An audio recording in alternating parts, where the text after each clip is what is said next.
오늘의 3분 말씀입니다. 여러분은 사필귀정이라는 말을 아십니까?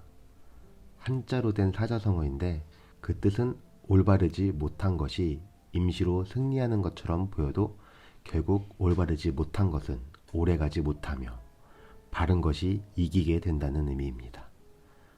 우리가 살아가는 세상을 보면 때로는 이 사필귀정이라는 말이 틀린 것처럼 보여집니다. 올바른 사람은 피해를 보고 불의한 사람이 항상 이기는 것 같이 느껴집니다. 오늘 사사기 10장을 보아도 이 사필귀정이라는 말이 틀린 것 같이 보입니다. 기드온이 죽자 기드온의 아들인 아비멜렉이 세겜의 사람들과 연합하여 기드온의 아들들 70명 중에 막내 아들 요담을 제외하고 모두를 죽이고 자기 스스로 왕이 됩니다. 이 아비멜렉은 하나님이 택한 사사가 아니었습니다. 그는 자기 스스로 왕이 됩니다. 하지만 이스라엘은 이렇게 악독하고 죄악된 아비멜렉의 행동에 침묵으로 일관합니다. 하지만 유일하게 살아남은 요담은 아비멜렉의 사악한 실체를 고발합니다.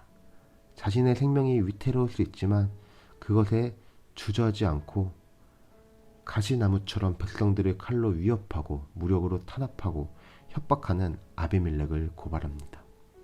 또한 아비멜렉에게 협조하여 하나님을 거역한 세겜 사람들까지도 책망하죠.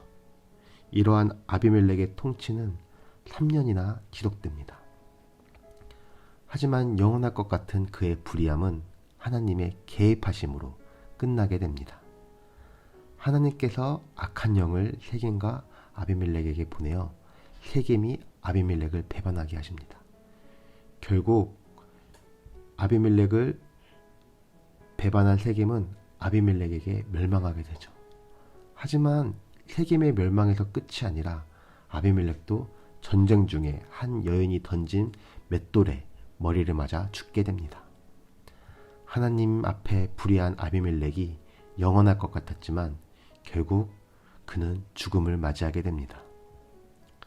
우리는 때로 불의를 저지르고도 당장 우리에게 그 죄에 대한 결과가 오지 않으므로 우리는 그 불의를 계속 저지를 때가 있습니다. 혹은 세상의 불의함을 보고 좌절하며 낭망하며 포기할 때가 있죠. 하지만 하나님의 심판은 반드시 이루어집니다. 단지 우리가 회개하고 돌아올 수 있도록 더디하시는 것이지 심판이 오지 않는 것이 아닙니다.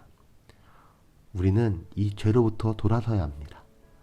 또한 세상의 불의에 좌절하고 포기해서는 안 됩니다. 하나님의 때에 하나님의 방법으로 반드시 하나님의 뜻을 이루실 것입니다. 올바르지 못한 것은 오래가지 못하고 망할 것이며 바른 것은 승리하게 될 것입니다. 오늘 이 말씀을 기억하며 주님과 함께 의로운 삶을 살아가시는 여러분들이 되기를 소망합니다.